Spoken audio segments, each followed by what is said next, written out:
Magandang umaga, kababalyan. Ngayon ay ika-17 ng Oktubre. Nagbabagang mga balita, pumuputok ang mga istorya. Live sa Kababalyan Channel. Mga impormasyong naghahatid sa inyo ng kaalaman, hatid ng AB Balita. Unahin natin ang lokal na balita sa Anda, Pangasinan. Pinatupad ang best for the best na ihatid sa atin ni Aldrin Manyo. Mga kababalyan, andito po tayo ngayon sa bayan ng Anda, Pangasinan upang ibalita ang best for the day. Ano nga ba ang kalagahan ng at pakinabang nito sa ating mga motorista? Sa ngayon po ba kayo nakapag-teka kanina? Yes, gano'n. Oo, ayon kami. Kasi, ganyan. Yan ang show sa amin. Yan ang proteksyon ng mga driver. Hindi lang sa driver, pati yung mga tao na para pag makitang mayroon siyang base, alam nila na nandiyan na yung tao. Tapos, ang base na yan para sa buong Pangasinan yan, kailangan para ipatupad ng base ng 6 p.m. to 6 p.m. Kasi sa ngayon, daming nagdidisgrasya kasi. Lalo na yung mga walang base, basta na lang mababangga. Ano po ang benepisyo ng pagsuot ng reflector stick sa mga motorista? Ay, siyempre, ang pagsuot ng mga ganyan, talagang malaking ganyan, factor para sa mga rider na nagsuot ng stick. Kailangan talaga yan na magsuot tayo ng base, lalo na paggabi.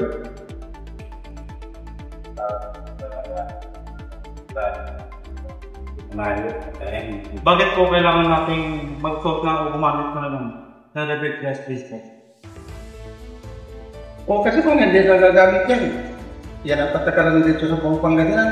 Pag sinuli ka dyan sa highway, hindi wala ka ng magagawa, mawawalsahin ka pa. Talagang huhulihin yan, kaya kailangan dapat magsuot talaga ng base.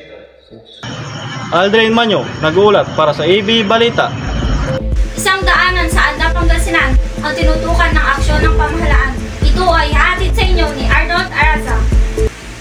Magandang umaga po sa inyong lahat. Nandito po tayo ngayon sa barangay ng Poblasyon Anda, Pangasinan kung saan may ginagawang daan. At nakapanayan po namin dito ang isa sa mga trabahador na gumagawa ng daan. Tinalaga ng mayor ng Anda, Pangasinan ang pagsasagawa ng mga nasirang kalsada. At kung makikita niyo po, malapit na itong matapos. At sa kalkulado ng mga trabahador, pwede na itong paggamit sa mga susunod na buwan. Malaki po bang may tutulong ng ginagawang daan dito sa barangay Poblasyon? Opo. Po ba sa inyo po gumawa ng daan po? Oo. Arlo J. Arasa para sa AB Balita. Atin namang tutukan ang dahilan kung bakit may tatak 04 ang mga alagang baka at kalabaw dito sa Anda, Pangasinan. Nakatutok, Rostom Conte. Alam nyo ba dito sa Anda, Pangasinan na ang mga baka at kalabaw ay tinatatakan ng 04 upang makilala ito galing sa Anda. Kapag nagkaroon ng transaksyon sa labas ng bayan, isa ding layunin nito ay upang madaling matunton ang mga alagang hayop sa pagkakaroon ng nakawan noong araw. Narito po tayo ngayon sa Dulawan, Anda, Pangasinan upang makapanayan po natin si magsasakang Mang Jericho. So may tanong po ako sa iyo, Mang Jericho. Gaano po katagal na kayo sa pag-alaga ng kalabaw? Bali 10 taon na pag-alaga ng kalabaw. Tapos ano po ang kahalaga nito sa pagsasaka ninyo sa pamumuhay po? Ang kalagahan ng hayop na kalabaw, ito ay pwedeng gamitin sa pag-araro, pagmasaga.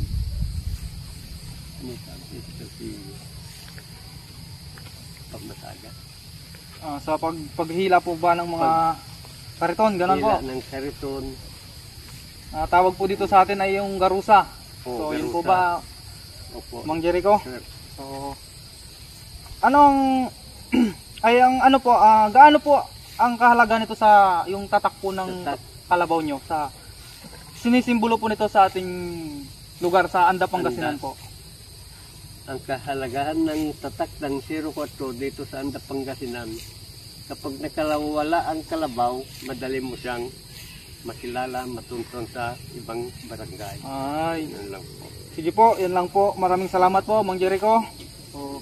Para naman sa Balitang Kabuhayan, Daing for Living na ihahatid sa inyo ni Neil Jason Pulido. Magandang umaga sa ating lahat. Dito sa lugar ng Anda, Pangasinan, makikita ang mga magdadaing.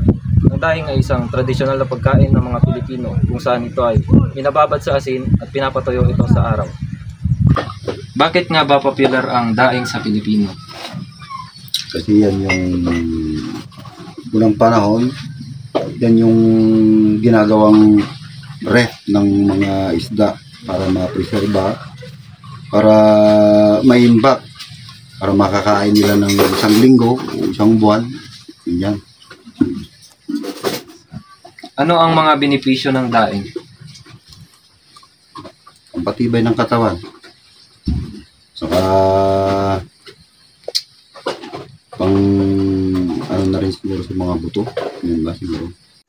Gayunpaman, hindi madali ang buhay ng mga magdadaing. Kabilang sa kanilang mga hamon ang pagbabago ng klima at kakulangan ng pondo para sa sustainable na pangingisda. Muli, ako si Neil Jason Pulido, nag-uulat para sa AB Balita. Balik sa iyo, Gideon Incaren. Para sa ating balitang agrikultura, Palay Lane, tinutukan ni Jeric Calado. Magandang araw po sa ating lahat. Narito po tayo ngayon sa San Jose, Anda, Pangasinan upang makapanayan po ang isang magsasaka na kasalukuyan ng palay upang ihanda po ito sa magpapakiskis o sa pagpapagiling po. Magandang araw po, sir. Pwede po ba kayong magpakilala kung ang pangalan, ilang taon at kung saan po nakatira?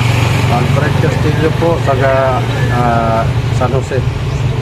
Ilang taon na po kayo sa pagsasaka o sa pagbibilad ng palay po? Meron na rin ilang taon, mga 5 taon na po. So ano pong kahalagahan na nabibilad po yung palay, sir? importante kasi matuyo yung palay para pag i-stock siya, hindi siya masisira. Ano na pagka para po sa meron po ba kayong panawagan sa ating munisipalidad para po sa mga magsasaka? maganda siguro magkaroon ng yung bilaran talaga. Magpagawa naman sila ng dryer, yung pagawa ng yung para magbibilad. Doon talaga proper nila nagbibilad ng palay. Hindi yung magdaan sa kalsada, di ba? Ang hirap kasi na ganito na magbibilad ka ng palay tapos kalsada. So hindi po ba delikado yung pagbibilad po dito sa gilid ng kalsada, sir? Talagang delikado kung minsan hindi mo napansin nasa likod mo pala bigla ka na lang nasa mas maganda talaga kung merong bilaran. Pinagbabawal nga po nila yung pagbibilad sa gilid ng kalsada, wala naman po silang nakalaan na pagbibilaran ng palay. Dapat, diba? Pinagbabawal nila yung pagbibilad ng palay sa gitna ng kalsada, sa gilid ng kalsada, mayroon silang proper na paglalagyan na pagbibilaran po namin. Paano naman po? So, yun lamang po. Maraming salamat po sa pakikipagpanayam sa amin. Magandang araw po. Maraming salamat. Pinadman sa nakakapasong init ng araw ay mayroon pa rin mga magsasaka na katulad ni Mang Francisco upang patuloy na magbilad at ihanda ang mga palay sa pagpapagiting upang magkaroon ng pagkain ng kaniyang pamilya at upang matustusan na rin ang pagkain ng masang Pilipino. At mayroon lamang silang panawagan na sanay sa kanilang lugar ay magkaroon ng dryer upang hindi sila nahihirapan dito sa delikadong lugar kung saan ay nagbibilad lamang sila dito sa gilid ng kalsada. Ako si Jeric Calado para sa AB Balita. Para naman sa Balitang Sports, Asbury College Incorporated Anda, Pangasinan Campus, isinagawa ang kanilang intramurals. Ito ay hatid sa inyo ni Gisa Sisun.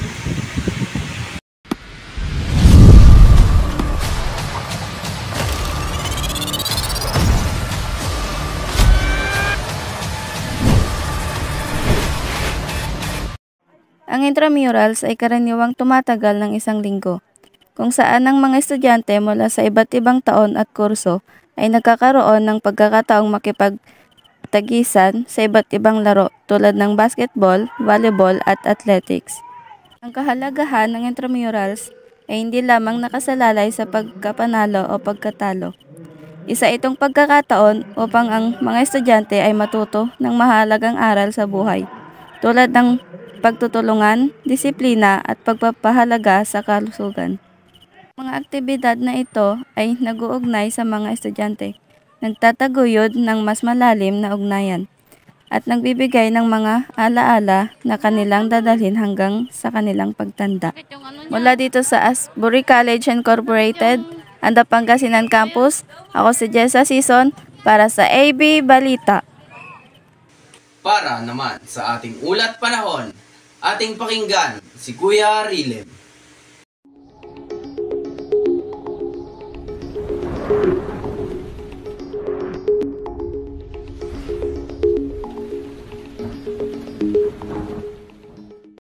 Magandang araw sa inyong lahat.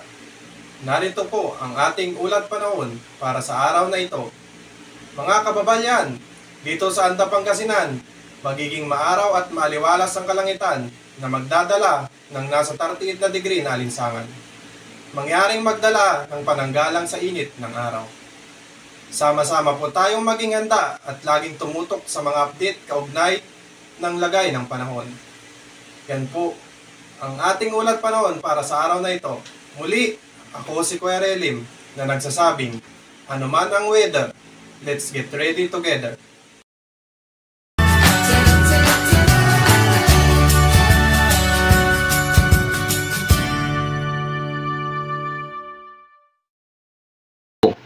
Instant Boracay Fails ang pasyalan sa Karot Anda Pangasinan na tinatawag na Kangaluyan. Ang balitang ito ay hatid sa inyo ni Marwin Belen. Magandang araw sa ating lahat. Narito tayo sa Barangay Karot upang puntahan ang isang tourist spot dito sa lugar. Kung inyong matatanaw, makikita natin ang isang isla sa hindi kalayuan at atin itong pupuntahan. Narito na tayo ngayon sa Kangaluyan Island. Kaya tara, samahan niyo ako itong pasyalin. Kahit ito'y tila na pag-iwanan ng panahon, hindi pa rin maitatanggi ang taglay nitong ganda. Marami pa rin turista ang pumupunta rito upang makita ang ganda ng isla. At may mga mangingisda rin na pumupunta rito upang sumilong at kumain. Kaya isa ito sa tourist destination dito sa bayan ng Anda. Isa sa mga pinagmamalaking pasyalan ng mga kababalyan na mapupuntahan sa tag-ulan ay ang Subor o Bukal na matatagpuan sa poblasyon Anda Pangasinan. Ating tutukan, hatid sa inyo na Mark Paul Arroyo. Magandang araw sa inyong lahat. Narito tayo sa Subor, poblasyon Anda Pangasinan upang masilayan ang pinagmamalaki nilang Subor Spring of Life na ang sabi ng mga taga dito ay mababaw man kung tag-araw, kung umulan naman ay umaapaw. Tara, samahan niyo ako upang masilayan natin ang ganda ng Subor Spring of Life. Ito ang tinatawag nilang bukal na kung saan dinarayo ng mga tao dahil sa malinaw at malamig na tubig nito. Perfect na perfect ito sa tag-init. Kaya't halina kayo at dayuhin ang pinagmamalaki nilang Spring of Life dito lamang sa Subor, Anda, Pangasinan. Mark Paul Arroyo para sa AB Balita. At yan ang mga nakalap na balita ngayong araw. Yan ang mga nagbabagang balita. Huwag kalimutan tumutok sa ating Kababalyan Channel. Ako, si Gideon Arcamaso. Ako, si Karen Gamboa para sa AB Balita.